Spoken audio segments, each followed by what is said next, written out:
The Ukrainian President Volodymyr Zelensky is a Jew.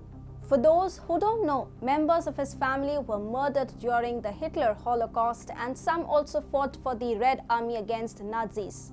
However, Zelensky is a totally different case. The Ukrainian president not only sympathizes with certain Nazis, but also has friendly ties with some neo-Nazi troops such as the Azov battalion. This is the same battalion that surrendered to Russia in the Battle of Mariupol. However, despite having ties with neo-Nazis, Zelensky never did anything that was anti-Jewish.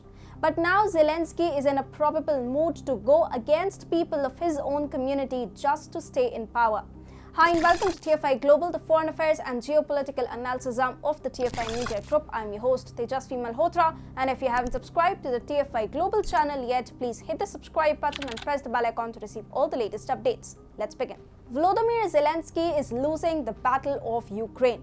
When the war started, the Ukrainian president had the support of many army veterans and forces, and among them was the support of the neo-Nazi Azov battalion.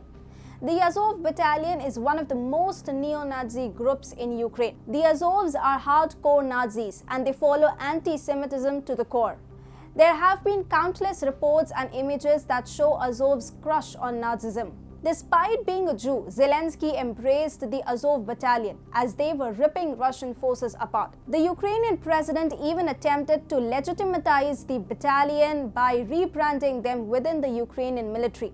However, as the Battle of Mariupol came to an unfortunate end for Ukraine, the Azov battalion was forced to surrender as Zelensky provided no support to the forces. The battalion troops were forced into exile as a result.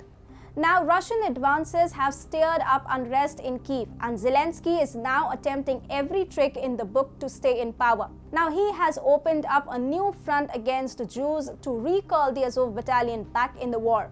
The Ukrainian president Volodymyr Zelensky has started to revoke the Ukrainian citizenship of two of the country's best-known oligarchs, Igor Kolomoisky and Hinade Korban, as well as that of Vadim Rabinovich, a former tycoon turned opposition lawmaker. These three men are one of the most influential Jews in Ukraine.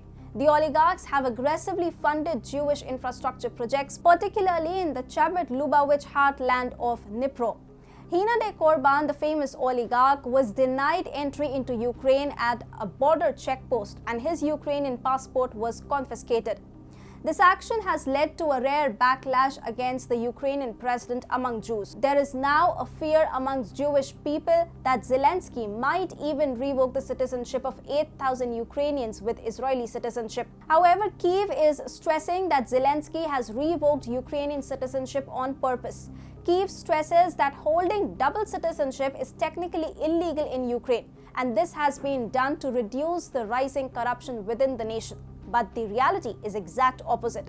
The Jewish president is turning against people of his own community just to please Azov battalion in a bid to stay in power for a little more time. Believe it or not, Volodymyr Zelensky is losing the war. Zelensky is passing the blame on everyone who is visible in his sight. Firstly, he insisted that Western military assistance arrived a bit too late. Then he started removing his own officials from various official posts, citing them as Russian agents. Because the king can never be wrong, Zelensky attempted every trick in the book, but nothing seems to be working out. Now the Ukrainian forces are decimated and the support for the comedian turned president is also waning. The end of the war is now in sight, and so just to extend his tenure of presidency before running away finally from the country, Zelensky is now looking to neo-Nazi forces to come back to the battlefield and rescue his chair. Zelensky is tormenting Ukrainian Jews as he sees his near end. Doing anything against Jews is a friendly message sent to Azovs from Kyiv. But will it please the exiled Azov battalion? Let's wait and watch.